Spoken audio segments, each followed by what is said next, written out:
Hello, we are the Rite-Solution ML research team. Our technical directors consist of Thomas Santos and Dana Brown.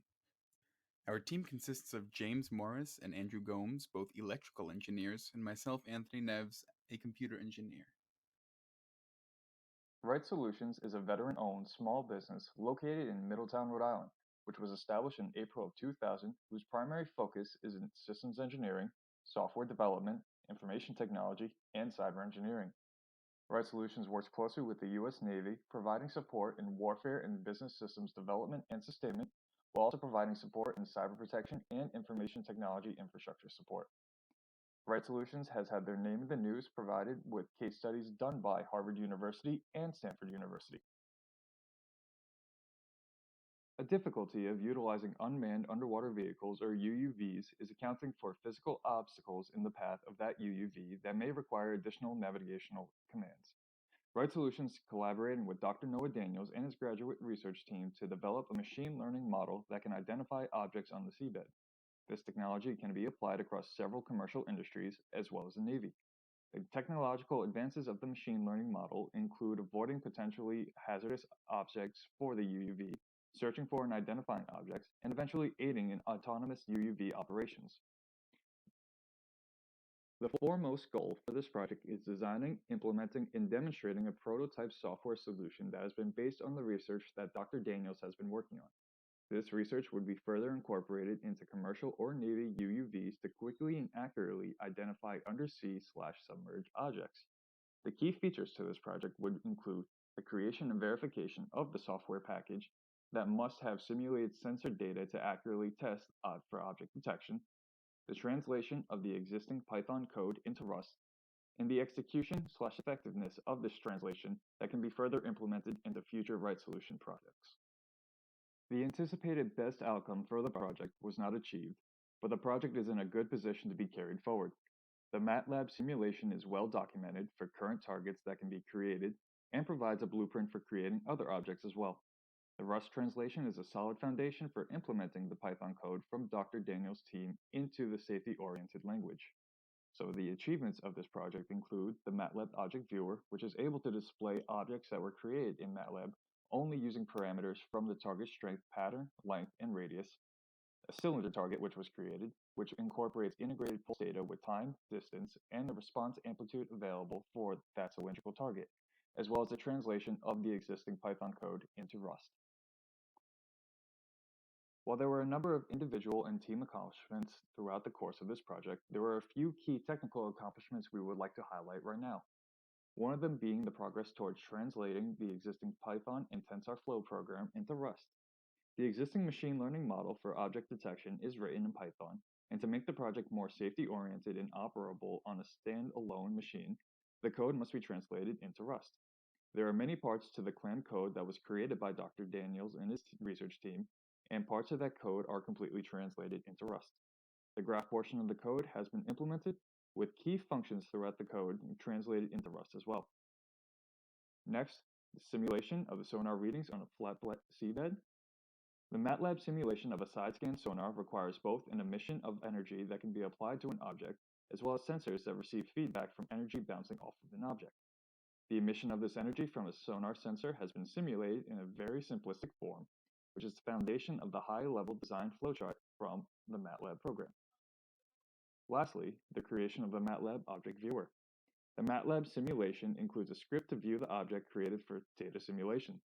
The objects are created using target strength patterns, which rely on azimuth and elevation angles, as well as length, width, and a stacking method. A 2D object is repetitively stacked based on the target strength formula, and a 3D object is created as a result. The Matlab Object Viewer allows the user to view the slices that are created that make up the object as a whole.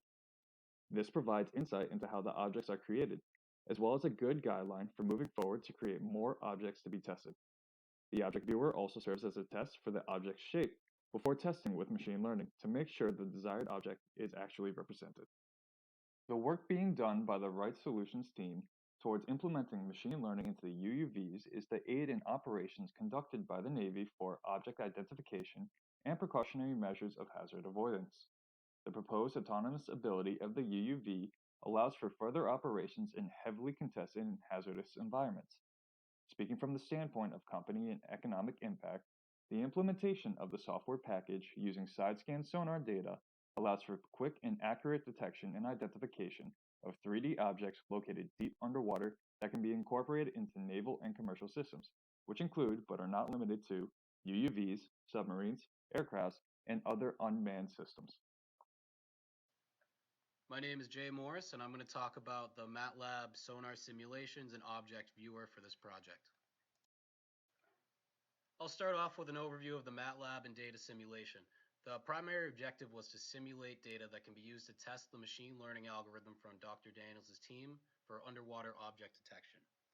I generated the integrated pulse data from both a cylindrical and a spherical target, and this integrated pulse data is the voltage response that a sonar reads when energy is applied to an object. That object had to be created with an associated target strength, which is a built-in Matlab function that enables it to work with the sonar sensors that are simulated in Matlab. The Matlab simulation also has its data change based on any of the variable parameters included in the sonar simulation: the target size, shape, source angles, positions of either the source or the targets, the channel depth. All of the parameters are designed to be variable so that they can be changed to simulate different sea conditions, and the data will accurately reflect those changes. I also created an object viewer that will generate slices of that target that is created in the sonar simulation so you can verify the shape of the object that you are trying to create. And the CSV export from the sonar simulation has time the signal was received, the distance from the source, and the amplitude and voltage based on that response. This slide highlights some of the key aspects of the Matlab coding itself. The target strength pattern that we use in the sonar simulation is generated based on user inputted azimuth and elevation angles, a radius and a length, which could be length and width if we're trying to make a box target. And it will plot integrated pulse data after energy is sent to it and fed back using that simulated sonar system. And it will also plot the paths between the source and targets and the target strength pattern of the object, and it will log all the output data into a CSV. The object viewer will then use that target strength pattern created in the sonar simulation, and it will piece the object back together for reference for the user. This is a good way of checking what our target looks like when we're trying to create new targets. And this also sets a good structure for creating more objects moving forward. Here's the first example of the sonar simulation output. On the left, we have the integrated pulse data, and on the right, we have the paths between the source and the targets. These are both going to change on the next slide with different target sizes and angles. Here are the same plots with different conditions. On the right, we can see that the targets are in different spots. And on the left, we see that the integrated pulse data is higher in terms of max amplitude and then lower in terms of additional spikes in amplitude and the magnitude of those spikes. This slide shows the 4 plots from running the sonar simulation in Matlab. In the bottom left, we have the underwater paths, and in the top right, the integrated pulse data that we talked about the last couple slides. And in the bottom right has the isotropic projector array geometry. And this is a full sphere now. I upped it from 60 degrees to 360 degrees, which means that when you are sending out a beam of energy from the simulated sonar, anything within a meter in any direction is going to be hit by it, above, below, left, or right. The angle no longer matters, which just increases our amplitude in integrated pulse data so we can see the object more clearly. In the top left plots the target strength patterns of the 2 objects created. Here's the CSV output from the sonar simulation, just to show what it looks like. On the left we have time, and in the middle we have amplitude, and then on the right we have distance. So this was set up that every meter the sonar energy travels, it will take a sample. So that time sampling rate is going to be 1/1520, which is the standard speed of sound underwater. And then the distance is just going to look like it's counting 1, 2, 3, 4, 5, 6. But the amplitude is going to change every time based on that target strength pattern that's being used as a target. The purpose of the object viewer is to view the target strength pattern created in the sonar simulation in 3D. And this is to give a reference of what the object actually looks like before we go and test it with machine learning. This is extremely helpful when trying to create new objects so we can see the shape right away. Here is the object viewer's output for a cylindrical target. So from the point of view of the sonar source, this is going to look like a cylinder. We can see from the curve there that when looking at it head on, that shape will look exactly like the cylinder that we intended to create in the sonar simulation. The object viewer can also be used to show how the target is created. The target's made by taking rectangular slices from a target, assigning them different target strength values, and stacking them on top of each other. And we're zoomed out pretty far here to show the overall gradient of the difference in magnitude in some of these slices in the target. But all of those color changes and gaps represent little individual slices. When stacked together in terms of about 1,000 of them, they will make the target that we're creating in the sonar simulation. Next, Anthony is going to talk about the translation from Dr. Daniels' Python code into the Rust language. All sets of positional data that output from the Matlab code would need to be taken in as input to Dr. Daniels' CLAM, Chowda, and object detection programs. However, as these programs were programmed in Python, they would need to be translated into the Rust programming language. With the focus on the CLAM aspect of the object detection program, you can see here a broken down graph of each individual component from CLAM. Throughout this course of work, the distance, cluster, graph, and edge components of CLAM have been translated into Rust. In the future, the Chowda aspect of the program will also need to be translated. I will now go into how each individual component works together. The basic implementation of cluster is a means of combining like points and reducing noise. As depicted on the right, a process called k-means clustering is used to create these clusters. This process will be implemented in a future translation of Chowda. All clusters have three main components: a center, provided by k-means clustering, a radius, being the longest distance from any point within the cluster to the cluster's center, and all of the individual points contained within the cluster. The implementation of graph is a means of taking the aforementioned clusters and turning them into a sort of wire mesh that the object detection program will be able to recognize. This is accomplished by creating edges between overlapping clusters within the graph. As depicted on the right, when the radii of two clusters occupy the same space, the graph program will create an edge between them. For future implementations, the graph program is able to create a subgraph of itself provided an assortment of specified clusters. In order to translate these such programs, the Rust programming language needed to be learned. Next, the design of all Rust implementations would need to be conceptualized in order to keep functionality between programming languages. Once the code was translated from Python, TensorFlow, into Rust, it would need to be tested with a predetermined assortment of data to ensure its functionality. Finally, a basic overview of the Chowda implementation was drafted for future progress on the project. In the future, the Chowda implementation should be realized, and a UI should be designed for the visualization of scanned objects. Lastly, Andrew will talk about 3D object visualization, where all of the work was completed within a Matlab work environment. The purpose of the backscatter sonar target is to model the backscattering of a signal from either an underwater or surface level target, where the incident and reflected angles of the signal are the same.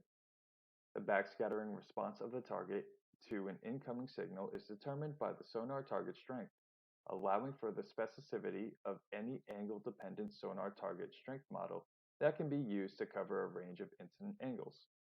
This method can be used as a simplified version for a target strength pattern. One of the steps that was suggested to our group was to inquire about the sonar simulations that other companies utilize in their research and products. Our group was granted access to some of the software used by Klein Maritime Systems in hope of drawing inspiration and verifying our data with the side-scan sonar systems used by Klein, as they are a standard in the industry and has been deployed by governments, navies, port authorities, surveyors, oil companies, and universities internationally. Once we were granted access, multiple tests had been ran to generate differently conditioned sonar simulations. processing if there were any objects detected. While we were not able to use client simulation software to verify our results, it did give more inspiration for the steps needed to be taken on our end to draw our intended simulation results. With the success that was seen when executing the target strength cylinder, our group was looking to implement the same achievement with other target strength shapes. As there is no set function that can be found to display the target strength sphere, the same methods to display the force cylinder were utilized when trying to force the output of the target strength sphere. Generating a sphere on the isobathymetry plane was the first step done when generating the target strength pattern of the sphere. Through extensive research, there were a number of functions found that would help with the generation of the target strength pattern of the sphere, most notably the sound velocity of seawater function.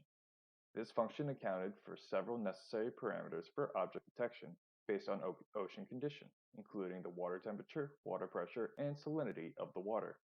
Unfortunately, when trying to implement this function, several errors were met.